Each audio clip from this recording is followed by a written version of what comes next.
Recite question of the day.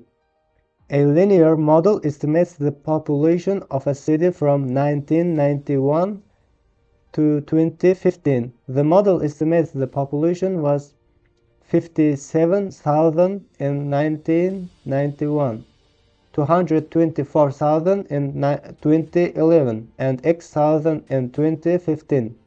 To the nearest whole number, what is the value of X? Ushbu savolni tarjima qiladigan bo'lsak, 1991-yildan 2015-yilgacha aholining o'sishi, ya'ni population chiziqli model kabi o'sibdi. Shunda 1991-yilda bizda berilgan 57 ming aholi bo'lgan ekan. Ya'ni 2011-yildagi ma'lumot berilgan bizda. Shu 2011-yilga kelib 224 mingta aholi bo'lgan. Bundan biz o'zgarishni topib olamiz. 1991 dan 2011-yilgacha, demak 20 yil o'tgan. 20 yilda 224 mingdan 57 mingta, ya'ni 57 mingdan 224 mingga chiqibdi.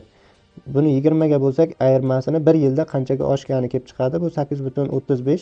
1 yilda 8.35 ming aholi ko'paygan ekan. Bizga savol qo'yapti, 2015-yilda qanchaga teng bo'lgan, ya'ni x ga teng bo'lgan, x ni toping deb savol qo'yapti. X ni topish uchun 2011-yildan 2015-yilgacha, demak 4 yil o'tgan ekan. 4 ni ko'paytiramiz.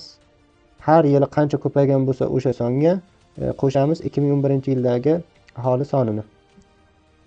Buni savolda aytayapti, to the nearest whole number, ya'ni butun son qilib olib keting deyapti. 257 chiqadi butun son qilib oladigan bo'lsak.